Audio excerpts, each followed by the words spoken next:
There's a great quote of one of my teachers, Nicole Daydon. She says, "Love happens in the messy." And I know that I spent the majority of my life avoiding all things messy, all things sticky. Like, you can see the disgust that kind of comes out on my face. It was this feeling that anything human was kind of to be avoided.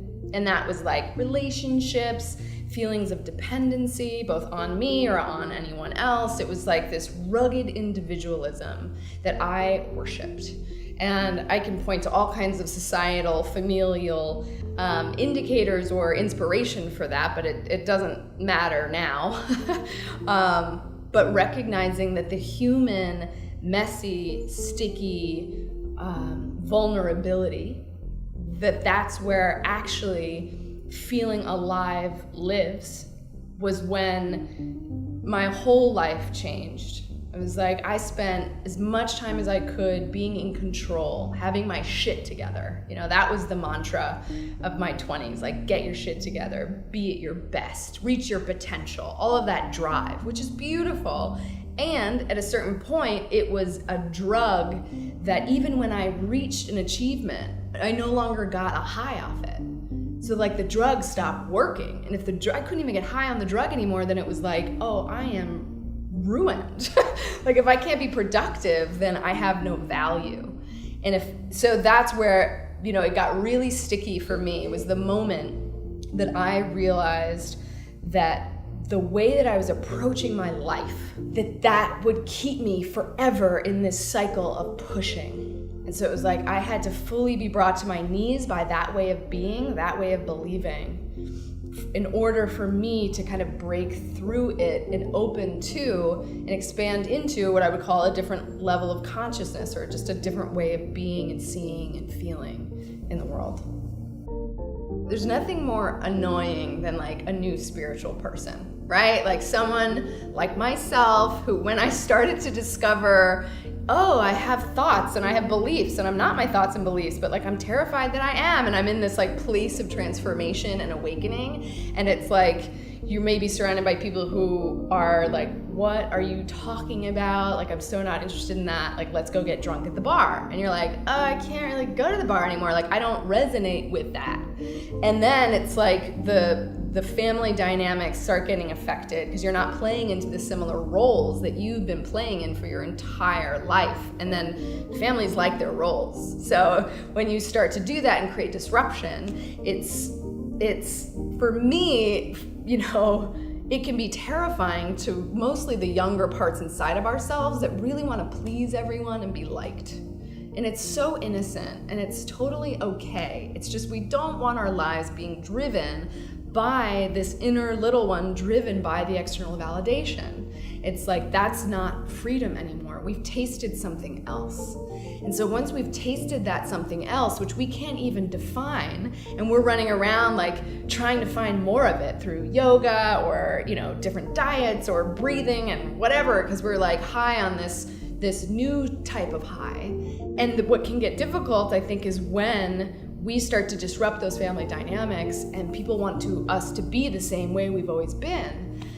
And it doesn't work like that. This is where, you know, there's a quote, I think it's from the Bible. It's like, come ye out from among them, which was said by my teacher when I studied spiritual psychology. And it really means like when you start to wake up to the recognition of yourself as this kind of soul in this human suit running around playing in this world that is full of mystery, and we can't know everything, why we're here, who we really are. It's like we have to honor it. We have to honor the truth that is starting to emerge through us, no matter whose feelings get hurt. As long as we're not going around hurting people physically. It's like we may say things that we've never said before because we have a greater sense of courage. And how to be at like a dinner table on Thanksgiving with this new awareness. It's really the opportunity to experiment with unconditional loving. Because any spiritual modality, you know, the underlying essence of it is always unconditional loving, especially a mystic tradition. And so it's never about getting someone to believe the way you do or to be comfortable or to be uncomfortable, or to try to rip them out of their way of believing and seeing. It's like, no, it's like, oh, this is just who I am now, and I'm going to speak my truth, and I'm going to honor where you are in your process. Because that's the new awareness that you get to play and experiment with, and they may not be able to play with you yet. And that's okay. But it can be lonely.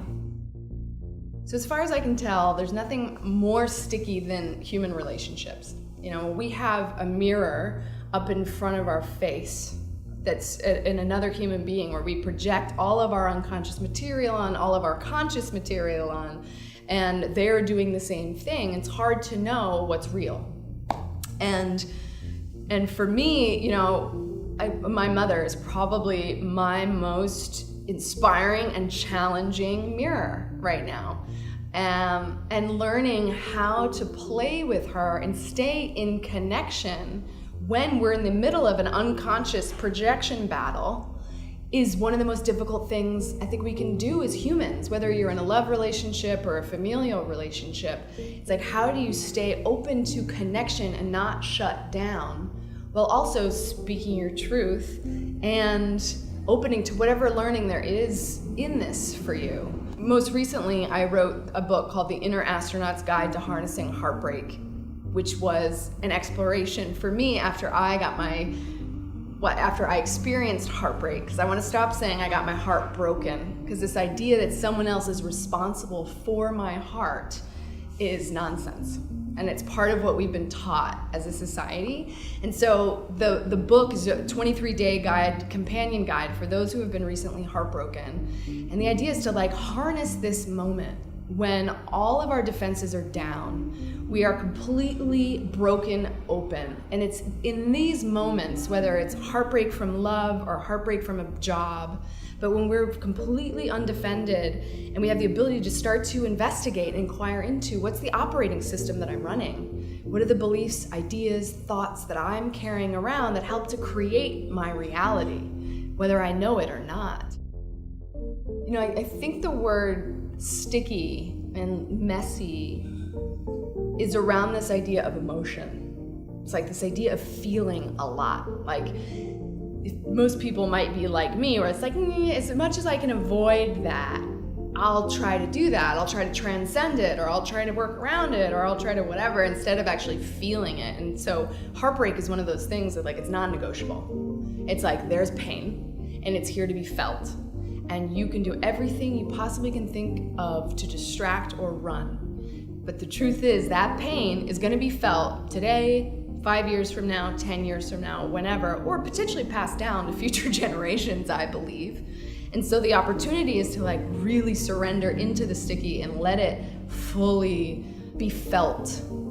Because in the full feeling of it, which according to a neuroscientist only takes 90 seconds if we don't judge it, if we don't say, oh, that emotion's bad, or that means something about me because I'm feeling that emotion, it's like, no, it's just an emotion. Let's just feel it all the way through so that we can heal and recognize that we're whole, with or without the partner, with or without the job. We're whole. And once we know we're whole, then we can just play. We can play in relationship. We can play in the sticky. We can play in the ease of it all. It won't mean something about who we are at the core of our being.